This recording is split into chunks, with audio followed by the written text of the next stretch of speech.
안녕하세요. 한국어로 이것저것 이야기 나누는 한국어 팟캐스트 속닥복닥입니다. 그리고 저는 여러분들의 한국어 선생님 리나예요. 이번 주도 잊지 않고 찾아와 주셔서 정말 고마워요. 다들 지난주도 잘 지내셨나요? 저는 사실 약간 감기에 걸렸습니다. 지금 그나마 나아지고 있기는 한데 그래도 목소리가 조금 다를 수도 있어요.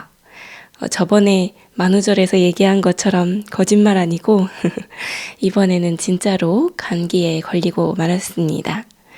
다행히 코감기가 온 것 같아서 목은 그렇게 많이 다치지 않은 것 같아요. 코감기가 오면 콧물만 나고 목감기가 오면 목이 특히 많이 붓는데 그렇게 되면 목이 잠기기도 하죠. 목소리가 잘 나오지 않는 걸 목이 잠긴다고 합니다. 보통 아침에 일어났을 때도 목이 많이 잠기고 목감기에 걸렸을 때도 목이 많이 잠기죠. 지금도 살짝 목이 조금 잠긴 것 같기는 한데 그래도 목감기처럼 심하지는 않아서 이렇게 팟캐스트를 찍을 수가 있어요. 약간 코가 막힌 코맹맹이 소리가 나는 것 같기는 한데 그 정도는 조금 이해해 주시면 감사하겠습니다. 제가 사실 저번 주에 일정이 좀 있었거든요. 근데 저번 주 토요일에 비가 많이 내리고 나서 일요일에 기온이 뚝 떨어지더라고요.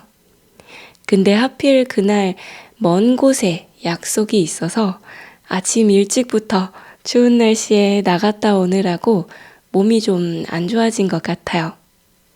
그때 나름 재미있게 즐겼던 것 같기는 한데 친구가 옆에서 보고 제가 조금 피곤해 보였다고 하더라고요.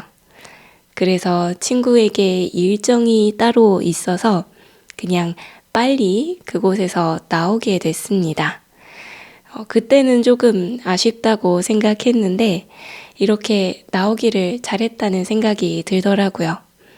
그날 밤에 감기 기운이 좀 심해져서 열이 나고 잠을 자기가 힘들었어요.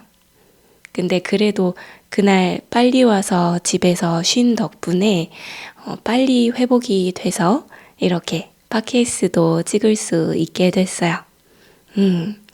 제 상태를 저도 잘 몰랐는데 친구가 저의 상태를 알아보고 이렇게 챙겨주니까 정말 고맙더라고요. 근데 사실 한국의 5월은 이렇게 춥지 않습니다.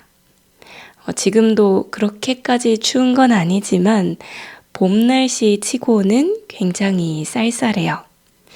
원래 한국의 5월은 약간 덥기도 하고 춥지는 않아서 산책 나가기에 딱 좋습니다. 정말 딱 좋은 봄 날씨라서 이때 기념일들이 많이 있는 것 같아요. 5월은 오히려 기념일 없는 날을 찾기가 힘들 정도로 정말 다양한 기념일들이 있습니다. 세계인의 날 이런 것도 있고요. 양자민의 날이라고 해서 그 누에고치를 가지고 실크, 비단 천을 만드는 사람들에 대한 기념일도 있습니다. 그리고 투표와 관련된 유권자의 날, 그리고 민주화 운동과 관련된 날도 있습니다. 근데 이 모든 날들에 쉬거나 아니면 어떤 행사를 하거나 어떤 문화적인 일을 하는 건 아닙니다. 그냥 이런 날이 있으니까 이런 부분에 대해서 한번 생각해보자 하고 넘어가는 경우가 많이 있어요. 근데 그렇게 넘어가지 않고 챙기는 특별한 날들도 있습니다. 이런 날들 중에서 특히 유명한 날들은 가정과 관련된 날들이 있어요. 그렇기 때문에 5월은 가정의 달이라고 부르기도 합니다. 자, 그러면 오늘은 무슨 날들이 그렇게 있길래 5월을 가정의 날이라고 부르는지 이 기념일들을 하나하나 함께 살펴보도록 하겠습니다.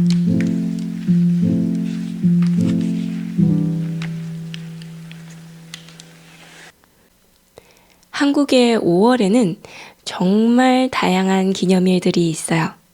근데 앞에서도 말씀드렸지만 이 모든 기념일마다 쉬고 기념하는 건 아닙니다. 그냥 그런 날이 있구나 생각하고 이런 사람들이 있구나 다시 한번 떠올리는 그런 기회로 삼는 거죠. 근데 그 중에서도 꼭 챙기는 날들은 가정과 관련된 날들입니다. 이 날들을 제가 소개를 시켜드려 볼게요. 먼저 첫 번째로는 5월 5일 어린이날이 있습니다. 그 다음에는 5월 8일 어버이날, 5월 15일은 스승의 날이고요. 그 다음 5월 21일은 부부의 날이라고 합니다. 근데 이 중에서 쉬는 날은 5월 5일 어린이날 뿐이에요. 그리고 부처님의 생일인 부처님 오신 날도 5월에 쉬는 날 중 하나입니다. 이 부처님 오신 날은 한자로는 석가탄신일이라고 부르는데 같은 뜻이에요. 옛날에 어른들은 좀 더 석가탄신일이라고 많이 부릅니다. 그리고 좀 오래된 달력에 석가탄신일이라고 써 있는 경우가 많이 있어요. 이 날은 음력 4월 8일이라서 항상 같은 양력의 날짜가 아니에요. 매년 날짜가 바뀝니다. 근데 이번에는 하필 양력으로 딱 5월 5일이라서 어린이날이랑 겹쳐버렸어요. 그러면 원래는 5월에 어린이날이랑 부처님 오신 날 이틀 쉬어야 되는 건데 하루밖에 못 쉬게 되잖아요. 그래서 이럴 때 나라에서 하루 더 쉬라고 대체휴일이라는 걸 줍니다. 이번에 5월 5일이 어린이날 그리고 부처님 오신 날이니까 그 다음 날인 5월 6일에 대체휴일이 나왔어요.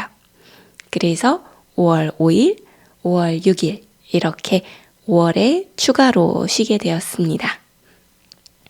그리고 5월 1일에는 근로자의 날이라는 것도 있어요. 이 근로자의 날은 쉬는 사람도 있고 쉬지 못하는 사람들도 있습니다. 근로자의 날은 말 그대로 근로자들을 위한 날이에요.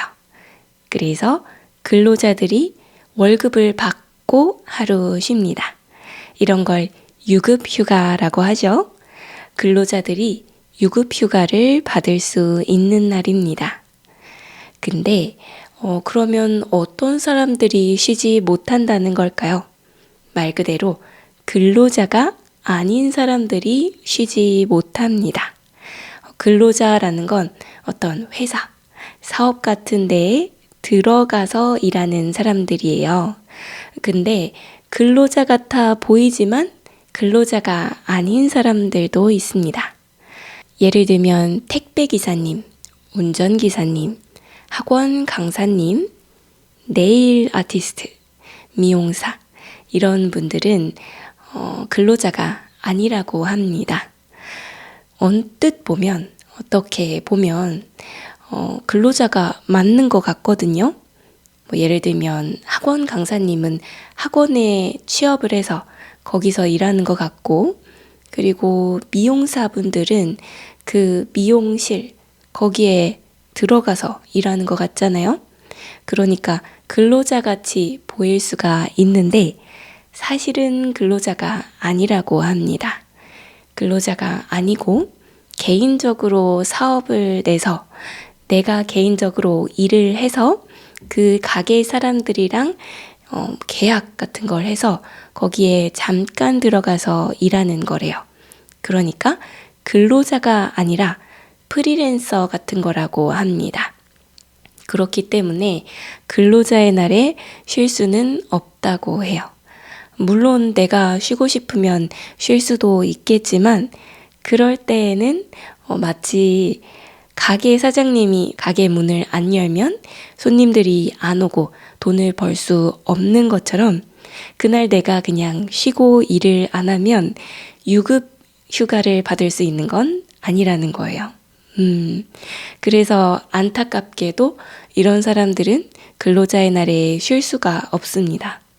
그리고 저도 마찬가지로 제가 이렇게 개인적으로 팟캐스트를 하고 수업도 하는 거니까 사실 근로자의 날에 쉬지는 못했습니다. 근데 어쨌든 일반적인 회사에 다니는 사람들은 이 근로자의 날에 쉴 수가 있어요. 그러니까 근로자의 날에 쉬고 어린이날에 쉬고 부처님 오신 날에 쉬면 3일의 휴일이 있는 거죠. 그리고 이게 잘 날짜가 붙어 있으면 긴 황금 연휴가 생길 수도 있습니다. 올해에는 5월 1일이 근로자의 날이었고 5월 2일은 그냥 평일이었습니다. 그리고 3일, 4일은 토요일, 일요일이었으니까 주말이었고 5일은 어린이날 그리고 부처님 오신 날이었습니다. 그 다음에 6일이 대체 휴일이었죠. 그러니까 이 근로자의 날부터 쉬었다면 6일 동안 쉴 수도 있는 거예요. 5월 2일은 물론 그냥 평일이지만 이날에 내가 개인적으로 휴가를 낼 수도 있고 그리고 회사에서 그냥 이날은 우리 다 같이 쉬자 하고 특별하게 휴가를 내줄 수도 있습니다. 이렇게 5월 1일이 휴일이었고 그러니까 목요일이 휴일이었고 그 다음에 중간에 하루 평일이 끼어 있고 그 다음에 휴일이 이어질 때 이 중간에 하루만 회사에 나가서 일해야 되잖아요. 이런 날을 징검다리 데이라고 부르기도 하고 샌드위치 데이라고 부르기도 합니다. 샌드위치는 여러분들도 다들 아시죠? 이 빵과 빵 사이에 뭔가 껴있는 음식이잖아요. 그러니까 뭔가가 껴있으니까 샌드위치 데이라고 부릅니다. 그리고 징검다리라는 건 강에 있는 다리인데 보통 다리는 이렇게 그냥 이어져 있잖아요. 근데 징검다리는 이어져 있지 않고 강에 드문드문 얹어져 있는 돌멩이 같은 거예요. 좀 커다란 돌멩이죠. 그래서 껑충껑충 뛰면서 이 돌들을 건너가야 합니다. 이게 바로 징검다리예요. 그러니까 껑충껑충 뛰어서 넘어가야 되니까 이렇게 평일이 중간에 껴있는 걸 징검다리 데이라고 부르기도 하는 거예요. 그리고 이날에 이렇게 휴가를 내게 되면 샌드위치 휴가 또는 징검다리 휴가라고 부르기도 합니다. 이런 식으로 올해에는 5월 2일에 샌드위치 휴가, 징검다리 휴가를 내고 6일 동안 그냥 쉰 사람들이 많이 있어요. 제 남편도 이렇게 올해에는 좀 쉬었는데요. 근데 하필 이 황금 연휴에 감기에 걸려버려서 가엾게도 연휴 동안 계속 누워 있었습니다. 그리고 연휴가 끝나면서 저에게 이렇게 감기를 넘겨주고 이제는 건강하게 회사에 출근을 했어요. 참 웃기게도 감기는 누구한테 옮겨주고 나면 더 잘 낫는 것 같더라고요. 제가 감기에 걸리게 된 건 좀 성가시기는 하지만 그래도 남편 몸이 나아져서 정말 다행이에요. 자, 이렇게 해서 5월에 있었던 연휴에 대해서 소개를 해드렸어요. 그 다음에 이제 하나씩 5월의 가정의 달 기념일에 대해서 이야기해 볼까요? 먼저 첫 번째는 어린이날입니다. 가정의 달의 기념일들 중에 유일하게 쉬는 날이죠. 전에 한번 제 학생이 어린이날이 뭐냐고 물어본 적이 있어요. 이때는 제가 길게 설명을 할 시간은 없어서 크리스마스처럼 아이들이 선물을 받고 좋아하는 날이라고만 소개했어요. 이 날은 진짜 아이들이 학교도 쉬고 선물도 받고 맛있는 것도 먹고 마음껏 놀 수 있는 정말 좋은 날입니다. 이 날은 어린이를 더 소중히 생각하고 잘 돌보자는 뜻으로 만들어진 날이에요. 이 날은 쉬는 날이기도 하니까 다들 기억하고 잘 기념합니다. 그래서 어린이날을 기념하는 노래도 있어요.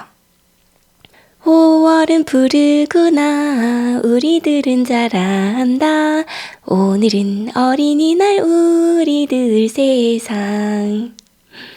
감기에 걸려서 그런지 노래가 괜히 우울한 것 같네요. 그렇긴 한데 가사는 정말 산뜻하죠. 푸릇푸릇하고 아이들의 정말 기대하던 그런 날입니다. 아이들이 정말 좋아하는 날이에요. 옛날에는 사실 어린이가 지금처럼 존중받지 못했습니다. 어린이는 그냥 아직 크지 못한 미성숙한 조그마한 어른의 작은 버전이라고만 생각했어요. 그리고 어른들이 키워야 되는 귀찮은 존재라고 생각했습니다. 그래서 옛날에는 사실 어린이라는 말조차도 없었어요. 그냥 애기, 애, 아니면 애새끼 이렇게 부르기도 했고요. 그리고 남자아이는 사내 자식, 여자아이는 계집애 이런 식으로 불렀습니다. 교육을 시켜야 된다는 생각도 별로 없어서 그냥 어릴 때부터 일을 시키는 경우가 많았어요. 그냥 집안일이나 농사 같은 걸 시키기도 하고요. 공장에 보내서 돈을 벌어오게 만들기도 했습니다. 폭삭 속았수다 보신 분들은 아시겠지만 애순이가 어렸을 때 집안일을 엄청 하잖아요. 그리고 나중에 컸을 때에도 학교 가고 싶다고 하는데 계집애가 무슨 학교냐 이러면서 여자애라서 더더욱 학교도 안 보내주고 그러는 장면이 나오죠. 옛날에는 진짜 이렇게 아이들에게 일을 시키고 교육을 제대로 시켜야 된다는 그런 의무, 책임 같은 게 지금처럼 많지 않았어요. 옛날에는 아이들이 지켜주고 보호해야 하는 대상이 아니었어요. 그냥 일꾼이었던 거죠. 그래서 옛날에는 지금보다 못 살았는데도 아이들을 그렇게 많이 낳았던 거예요. 아이들이 많으면 농사할 때 일꾼으로 쓸 수가 있고, 그리고 그때는 아들만이 집에 대를 잇는다고 생각을 했어요. 그래서 아들에게만 공부를 시키고 딸들은 공장에 보내거나 해서 돈을 벌어오게 하는 경우도 많이 있었습니다. 근데 이런 현실을 보고 이거 너무 안타깝다라고 생각한 사람이 있었습니다. 바로 방정환 선생님이라는 분이에요. 이 방정환이라는 이름을 검색해보면 소파방정환 이런 이름이 나옵니다. 소파라는 건 진짜 이름이 아니라 요즘은 필명이라고 하죠. 내가 작가로 활동하거나 아니면 저처럼 이렇게 유튜브로 활동을 하고 있을 때 다른 이름을 사용할 수도 있잖아요. 이렇게 글을 쓸 때 다른 이름을 사용했었는데 그 이름이 소파라고 합니다. 한자로 작은 파도라는 뜻이래요. 그래서 소파 방정환 선생님이라고 부릅니다. 이 사람은 어린이들을 위해서 여러 가지 글도 쓰고 책도 만들고 그리고 어린이들을 위한 사회 운동을 했던 사람이에요. 그리고 이렇게 생각했대요. 어린이들을 잘 교육해야 나라가 잘 살 수 있다. 생각해보면 맞는 말이죠. 아이들이 자라나서 어른이 되고 그 어른들이 나라에서 중요한 일들을 하잖아요. 그러니까 아이들이 똑똑하고 바르게 자라나야 나라가 잘 살 수 있는 거죠. 그래서 아이들을 존중하고 보호해야 된다고 말하면서 어린이날을 만들자고 말했어요. 이때 이 어린이라는 말도 처음 생겨났습니다. 어린이는 그냥 어린 사람이라는 뜻이에요.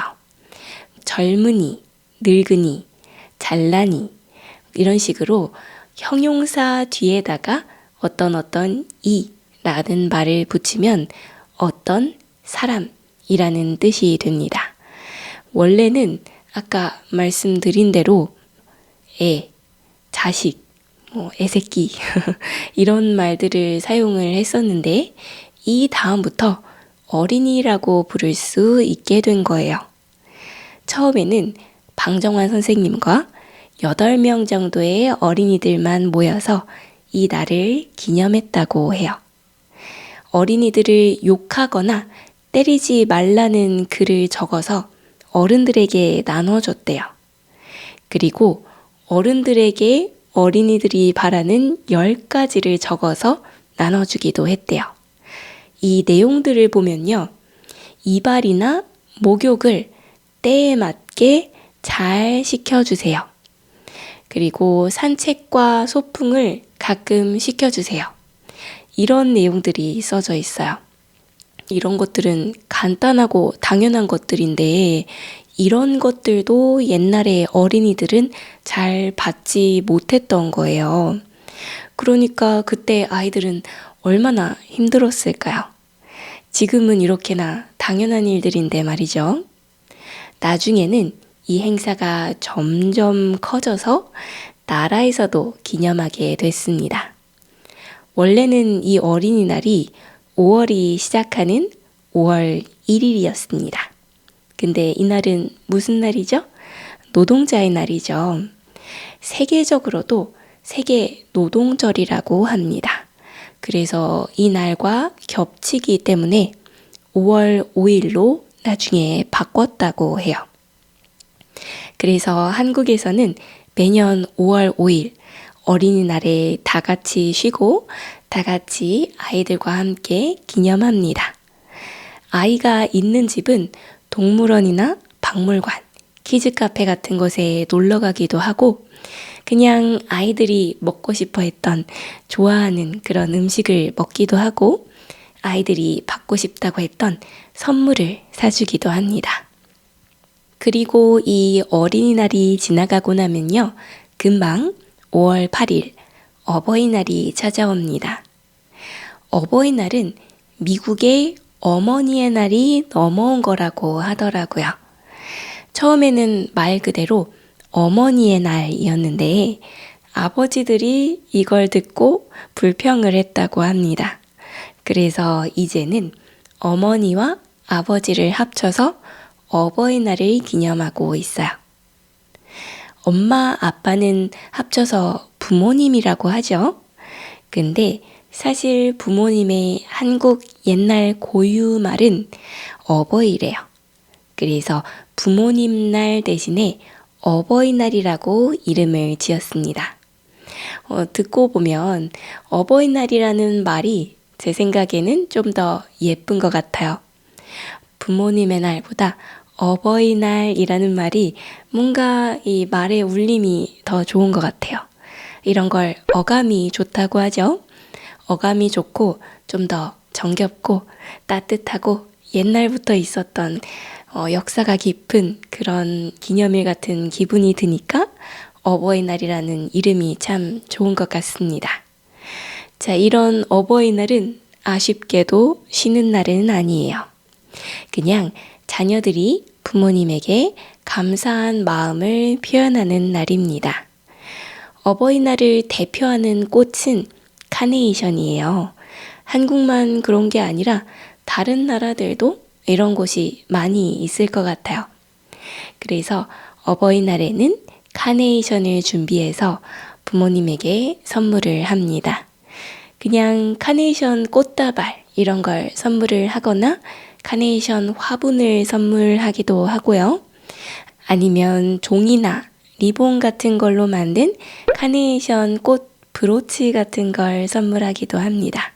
브로치는 가슴에 이렇게 달 수가 있죠. 그래서 이런 걸 학교에서 만들어서 부모님 가슴에 이렇게 달아주기도 합니다.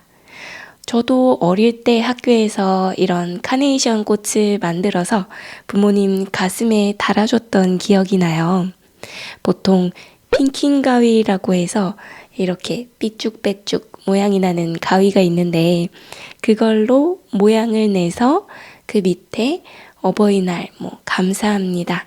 이런 글이 쓰인 리본을 달아서 브로치를 만들었었어요.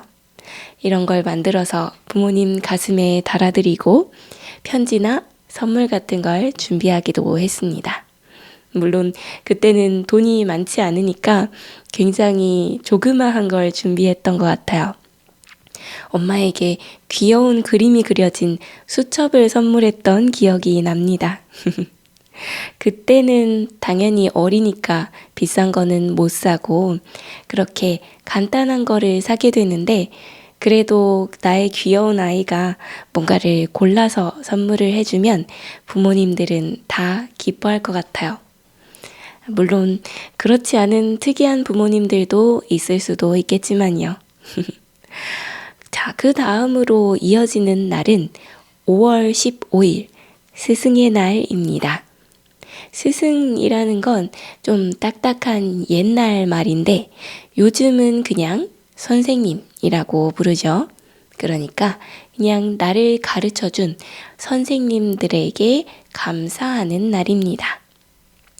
그런데 스승의 날은 왜 5월 15일일까요? 여기에는 특별한 의미가 있습니다. 사실 저도 이번에 대본을 쓰다가 처음 알게 된 건데요. 5월 15일이 세종대왕의 생일이라고 합니다. 세종대왕은 한글을 만들어서 사람들이 많이 배울 수 있게 만들었잖아요. 세종대왕이 특히나 배우는 게 정말 중요하다고 생각했던 왕이래요. 백성들이 글을 모르니까 공부를 못하는 걸 보고 안타깝게 생각해서 모두 공부할 수 있게끔 만든 게 한글이잖아요. 그래서 선생님들이 다 이런 세종대왕처럼 멋진 스승이 되기를 바라면서 이 스승의 날을 만들었다고 합니다.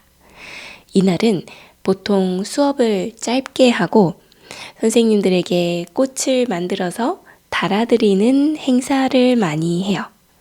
그리고 학생들이 몰래 준비해서 깜짝 파티 같은 걸 열어주기도 합니다. 칠판에 선생님에게 편지를 쓰고 그리고 케이크 같은 걸 준비해서 선생님에게 드리고 같이 먹기도 합니다.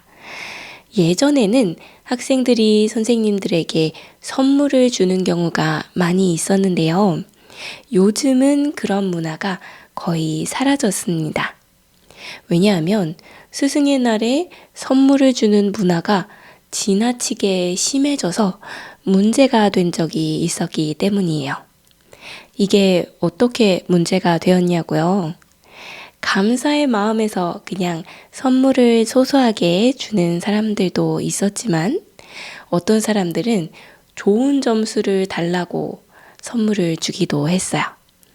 좋은 점수를 달라고 또는 나만 좀 더 예뻐해 달라고 선물을 주기도 했습니다. 이거는 아이들이 그냥 개인적으로 선생님에게 선물한 게 아니라 대부분 부모님들이 선물하는 경우가 많이 있었어요. 그러니까 돈이 많은 부모님들은 그 학생들에게 좋은 선물들을 들려서 선생님에게 보낼 수가 있었고 돈이 많지 않은 부모님들은 아이들에게 선물을 좋은 걸 준비해 줄 수가 없었겠죠. 그러니까 아이들이 다 똑같이 사랑받을 수 있어야 되는데 그러지를 못하고 차별을 받게 되는 문제도 생겼습니다. 이런 선물들은 진짜 마음이 담긴 선물이 아니죠. 이런 선물들은 사실 선물이 아니라 뇌물이라고 볼 수도 있겠습니다. 뇌물이라는 건 진짜 순수한 마음으로 주는 선물이 아니라 나 이거 주니까 너도 뭐 잘해줄 거지? 이런 식으로 주는 게 뇌물이에요. 이런 걸 한국어로는 선물을 빙자한 뇌물이라고 합니다.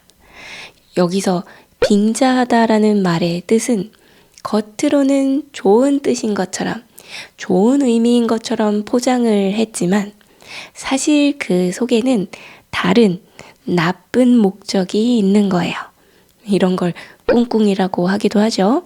속에 뭔가 나쁜 꿍꿍이가 있는 거 아니야? 이렇게 말할 수가 있겠죠. 자, 문장으로 이 빙자하다라는 단어를 좀 더 예를 들어볼게요. 칭찬을 빙자해서 비꼬는 말을 들으면 기분이 나빠요. 그는 관심을 빙자해서 계속 사적인 질문을 했어요. 그 사람은 조언을 빙자해서 남의 삶에 자꾸 간섭을 해요. 이런 식으로 말할 수가 있습니다. 그래서 요즘에는 이렇게 선물을 빙자한 뇌물을 주지 않도록 선생님들이 큰 선물을 받는 게 아예 금지가 됐어요. 이제는 그래서 선물 대신에 마음이 담긴 편지나 감사의 말로만 표현을 하고 있어요. 사실 학생들이 비싼 선물을 주든 선물을 아예 주지 못하든 선생님들은 아이들을 똑같이 사랑해줘야 돼요. 그런데 선생님도 사람인지라 아무래도 좋은 것들을 자꾸 주면 그 학생에게 마음이 가게 될 것 같아요. 그리고 마음이 가는 게 아니더라도 그 학생의 학부모, 부모님이 선물을 주면 그 선물을 받았으니까 그 학생에게 뭐라도 더 해줘야 될 것 같은 그런 부담감, 의무감 같은 게 생기잖아요. 그러니까 아예 선물을 주지 말고 그냥 따뜻한 마음만 표현하는 게 제일 좋을 것 같아요. 편지를 쓰거나 말로 하는 것만으로도 이 마음들은 충분히 전할 수 있으니까요. 그리고 마지막으로는 5월 21일 부부의 날이 있습니다. 근데 솔직히 말해서 저는 이 부부의 날에 대해서 아예 모르고 있었어요. 한 교회 목사 부부가 부부끼리 서로 잘 지내고 가족이 얼마나 소중한지를 생각하자는 뜻에서 이 날을 처음 만들었다고 합니다. 근데 사실은 많은 사람들이 모르고 있는 것 같아요. 딱히 이 날에 여는 행사도 많지 않고 부부끼리 이 날에는 뭐를 해야 된다 이런 정해져 있는 문화도 없습니다. 근데 이렇게 대본을 준비하면서 이런 날도 있구나라는 걸 이제는 알게 됐으니까 이 날이 오면 남편에게 맛있는 것도 더 많이 해주고 남편을 더 잘 챙겨줘야겠다는 생각이 들었습니다. 자, 오늘은 이렇게 해서 에피소드 마무리 해볼게요. 오늘도 끝까지 들어줘서 정말 고맙고요. 오늘 에피소드가 도움이 되었다면 댓글과 구독, 그리고 좋아요, 그리고 멤버십 가입도 해주시면 감사하겠습니다. 이 모든 것들은 저에게 정말 큰 응원이 됩니다. 그리고 디스코드에 제가 에피소드에 대한 질문도 올리고 여기에 댓글을 다시면 제가 답변도 해드리고 있죠. 제가 저번 주에는 깜빡하고 질문을 안 올렸더라고요. 좀 늦게 올리긴 했는데 이번에는 잊지 않고 잘 올릴 테니까 또 들어오셔서 시간이 되신다면 쓰기 연습도 한번 해보세요.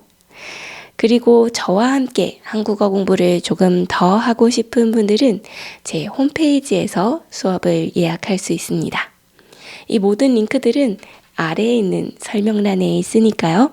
관심이 있으신 분들은 내려가서 확인해 보시면 됩니다. 자, 그러면 저는 또 새로운 에피소드 즐겁게 준비해서 올 테니까요. 다음 주까지 다들 건강한 모습으로 다시 만나요. 안녕!